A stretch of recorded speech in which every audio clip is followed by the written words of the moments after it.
Dear student, this is Dr. Zahur Hussain, and I'm going to talk about literary theory. First of all, we'll see what does mean the word criticism. So the term criticism, see what does it stand for? Criticism is often understood to be the act of finding fault, censure, disapproval, the act of criticizing, especially adversely. But these two parts are not true definition of criticism. Basically, this is what it is understood. But in reality, what criticism is, we can see ahead. But the term criticism, as it is used in this course, signifies the act of interpreting, analyzing, and making judgments of individual and comparative work or works of art such as literature. A critical comment, review, article, essay, etc., expressing such analysis and judgment, the art, principle, or methods of critic or critics. So, criticism is not just finding fault, it's basically interpretation, analysis, making judgments, comparative worth of any work, of literature, of art, of other things too. So we'll move towards what's literary criticism. Literary criticism is the interpretation, analysis, classification, and ultimately the judgment of literary works. It's usually in the form of a critical essay, but in depth, book reviews can sometimes be considered as literary criticism. So, criticism may examine a particular literary work or may look at an author's writing as a whole. So, when we are going to concerned with literary piece of work and its analysis, classification, definitely that part is called literary criticism. So, this term, as a critic, its etymology we can see in French, Middle English, and Latin, and different Greek too. So, the word critic means one who passes judgment or critique. It can be there from criticus, from Latin, its meaning is a judge, a literary critic. From Greek kritikos, it means able to make judgments, or from Cranian, to separate or to decide something. So overall what we can see, its meaning can be one who judges merits of books, plays, etc. 17th and 18th centuries, the critic was considered a judge who finds the faults and merits of a literary work. So, criticism is very important. Though critics are not cherished, critics are not desired, criticism is very important. Shakespeare, if he's well known in the world, it's because of his critics. Jane Austen didn't even know in his life that she one day would become one of the famous writers, novelists all over the world.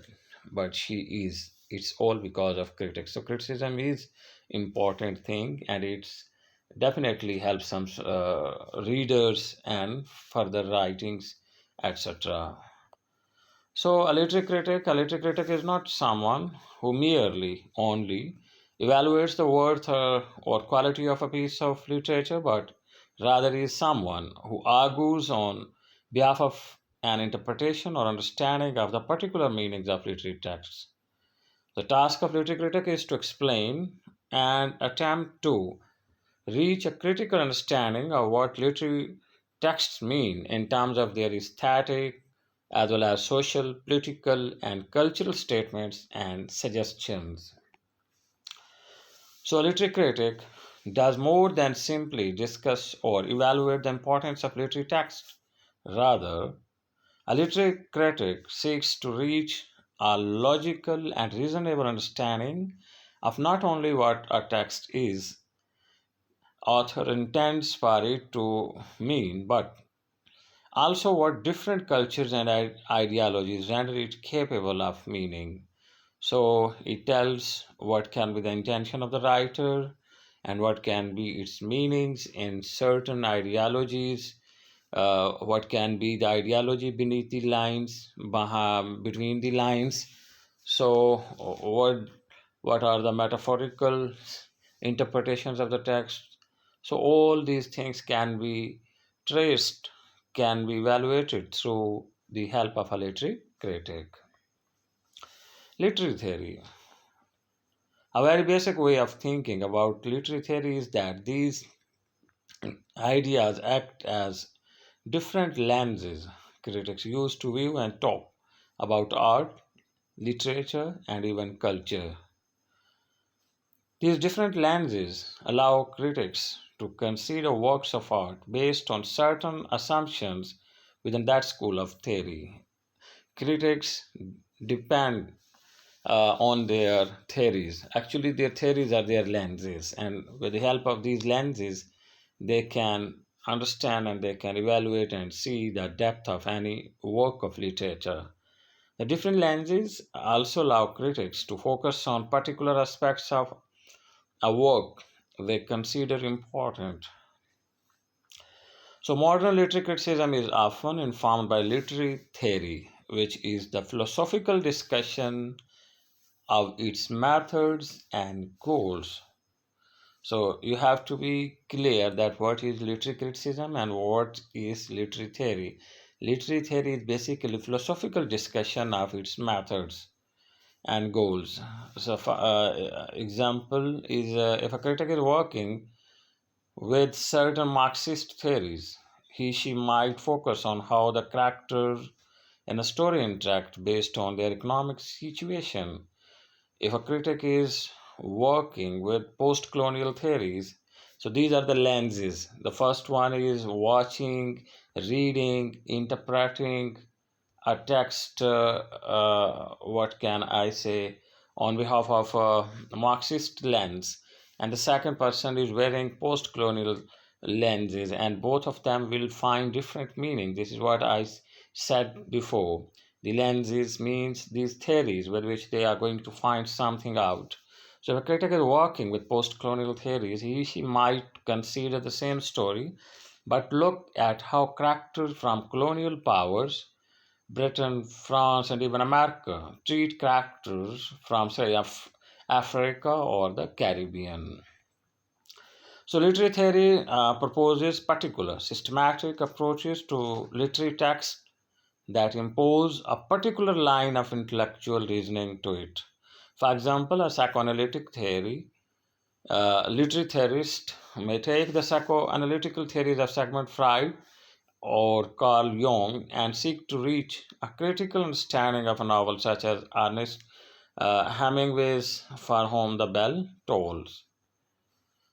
So, literary criticism versus literary theory. Literary criticism is the practice of interpreting and writing about literature, as the latter, in turn, strives to make sense of the world. Literary theory is the study of the principles which inform how critics make sense of literary works.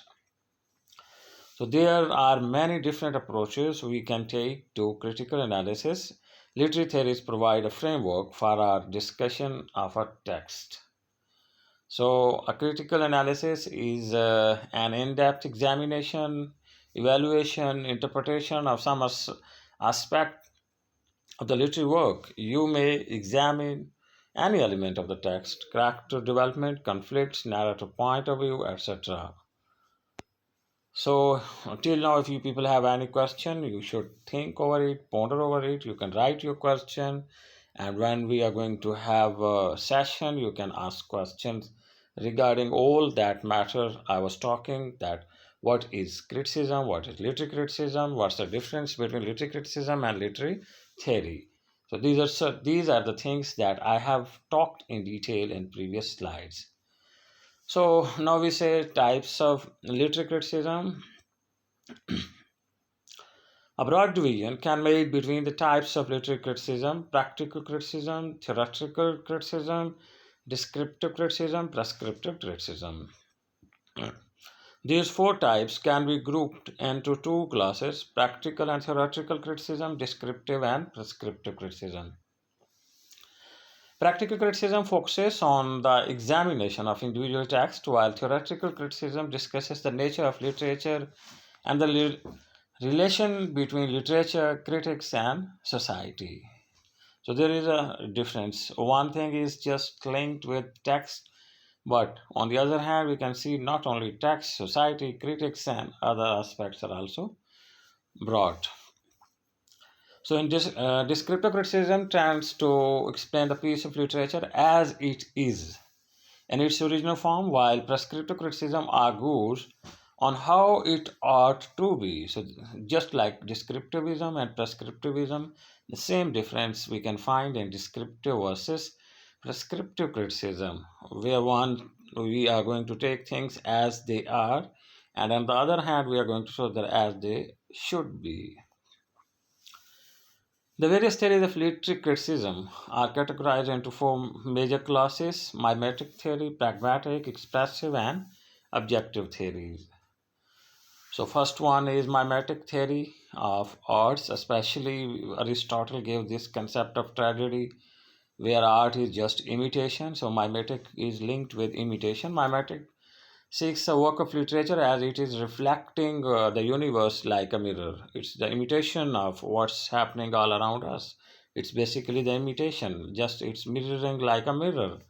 It regards literature as imitating or reflecting life and therefore emphasize on the truth and accuracy of its representation. That's why it's said that it is realism in general sense. Mimetic means imitation, and the word is first, and this word is firstly used by Aristotle in 14th century before Christ, where he states that tragedy is the imitation of an action.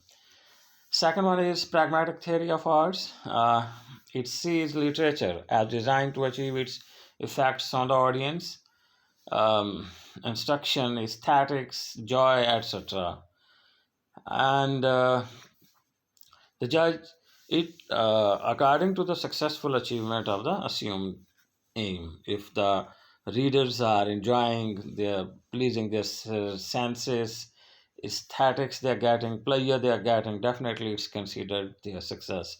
So pragmatic theory emphasizes on the reader's relation to the work. The work is treated as something that is constructed to achieve certain effects on the audience. Effects may be for the aesthetic pleasure, instruction, or any other kind of information. And next is expressive theory. Expressive theory is centered on the artist. Previous theory, pragmatic theory, rests on the audience, readers, but expressive theories major focus the artist, its romantic traditions. So Wordsworth's definition of the poetry as a spontaneous overflow of powerful feelings is typical, and nearly all romantic and 19th century criticism generally regards art as primarily concerned with expressing the poet's feelings or psyche. It examined text as an expression of the writer's feelings, imagination, and personality. It tends to judge the work by its sincerity or the extent to which it has successfully revealed the author's state of mind. So we can see romantic critics such as Coleridge, Wordsworth were expressive critics in this sense. An objective focus more on the text without the influences of the writer and the reader. Only text is important. The text here is supreme. And once this text is produced, the writer fizzles out, and the only interpretation to be gotten is what can be inferred from the text, the direct message which the text itself has, which has to be inferred within the text. To them, there is no correspondence between the universe and the work, and we cannot know the true nature of either the audience or the author. So it's totally related to text. So here we can see the whole things which is based on universe world mimetic theory is there, and author artist is important, then expressive audience are important, then pragmatic, and finally if the text is supreme and all attention all focus is just on the text, then what is that? It is objective theory, so works of literature. So these are the four theories that I have talked here. So still, if you have any question, definitely ponder over it, think, and write your question that you can ask me. So approaches to literary criticism, traditional approaches, there can be historical, uh, biographical approach, moral or philosophical, formalism, new criticism, psychoanalytical approach, feminism, and Marxism. So these are the approaches. Definitely, we people will talk later in the next lecture. So thank you.